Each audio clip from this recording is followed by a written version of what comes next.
Welcome to the deep dive. Today, we're going to be diving deep into Bitcoin and sound money.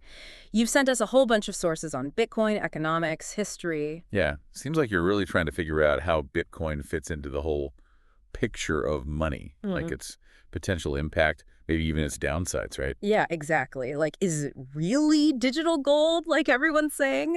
And what even makes something a good form of money anyway? You've hit on some seriously interesting questions there.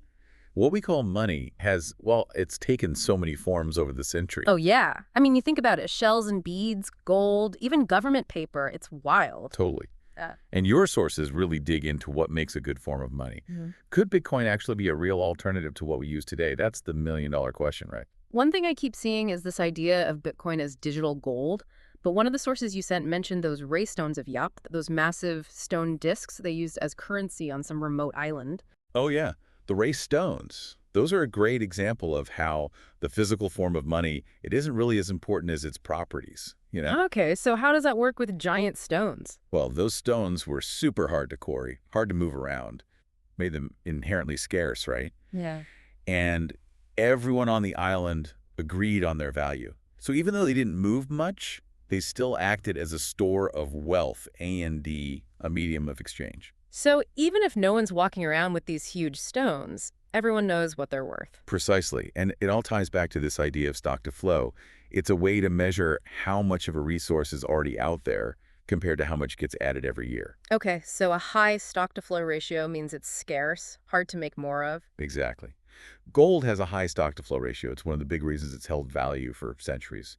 And Bitcoin, well, with its fixed supply, 21 million coins max, it's designed to have an even higher stock to flow ratio than gold over time. So that's why some people are saying it could be, like, a better store value in the long run. And that's the thinking, yeah. But gold, it has intrinsic value, right? It's used for jewelry, electronics. Bitcoin is just digital. Yeah, that's a pretty common misconception. Gold's value, like anything else, is ultimately set by its usefulness, what Wow. people are willing to pay for it. And while gold does have some industrial uses, historically its value has been driven mostly by its monetary properties: scarcity, durability, divisibility. I guess I hadn't thought about that. Think about it. Most of the world's gold is sitting in vaults somewhere, not exactly being used for anything practical, is it? Okay, so if it's not about its use, the key is that people, believe in it, Yeah. agree on its value. Yeah, you got it.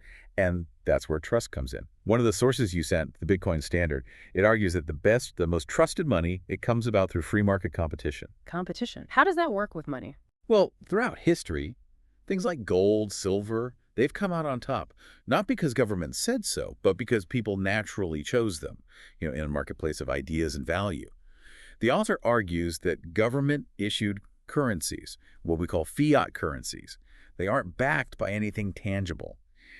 And they kind of mess with that natural process. So, like, messing with the natural order of things? Yes, something like that. That makes sense. But gold, it's been manipulated in the past, right? Debase. Oh, absolutely. Yeah. The Roman Empire is a great example. They famously debased their currency, mixed copper into the silver coins. Didn't end well for them? Nope, not at all. Led to inflation, and a lot of people believe it contributed to the empire's decline. So the idea isn't that gold's perfect, but it's historically been the most resistant to that kind of manipulation because of its properties. Okay, and Bitcoin fans argue that it's even more resistant because its supply is fixed and controlled by a decentralized network, not a single entity, right? Right. But your sources also highlight some potential downsides to that decentralization, like what happens if there's a bug in the code or the network gets too crowded, too expensive to use. Right. Those are real challenges. They got to figure out if Bitcoin's going to be a truly viable form of money. So we've been talking about, the qualities of sound money, how Bitcoin might fit in.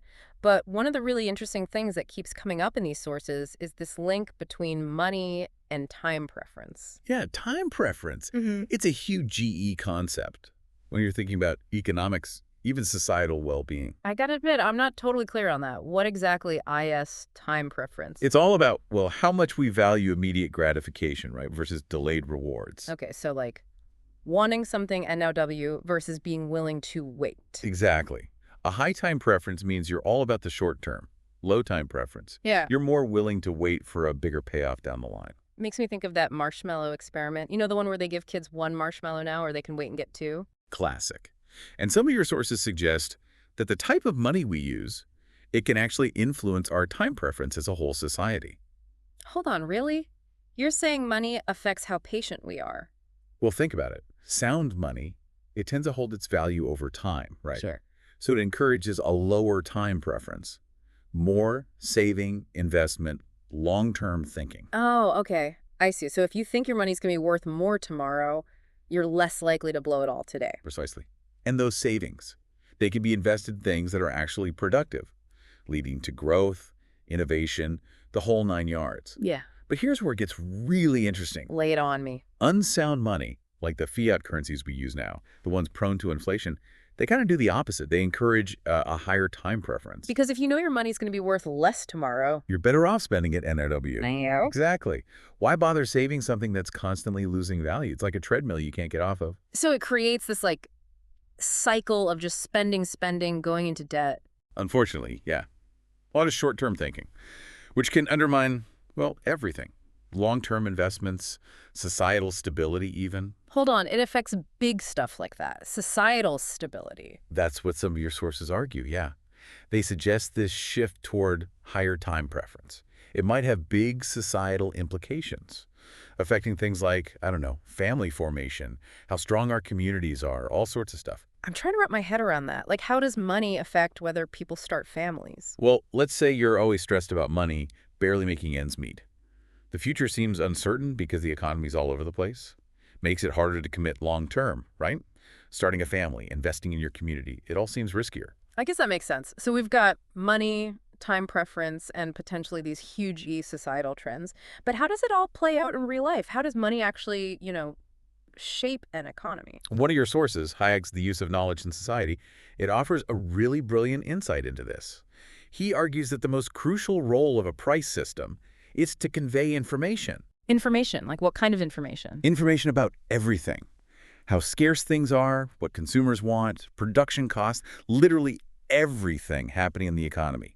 Prices are like signals. They're how millions of people coordinate their actions without some central planner calling the shots. Woo! So it's like a giant decentralized information network. Exactly. And the language of this network, money. It's how we compare the value of all these different goods and services. It makes trade possible. It allows for economic calculation. But there's a catch. Uh-oh, there's always a catch. For this whole system to work well, that unit of account, the money itself, it needs to be stable, predictable. Makes sense. Otherwise, how do you compare apples to oranges, right? So if the money's value is always changing. Those price signals get all messed up. Yeah. Exactly. And that causes a ton of problems.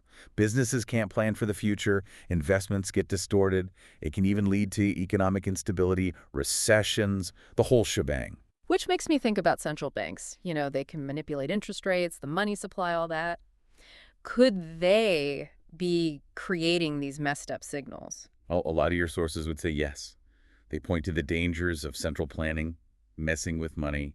They argue that things like artificially low interest rates, that can create a whole boom and bust cycle by encouraging what they call malinvestment. Malinvestment. Okay, gotta break this down. What is that? It's basically investing in stuff that only looks profitable because those price signals are so distorted, thanks to easy money policies. So it's like things seem like good investments at the time, but they're not really. When interest rates are super low, businesses take on more debt.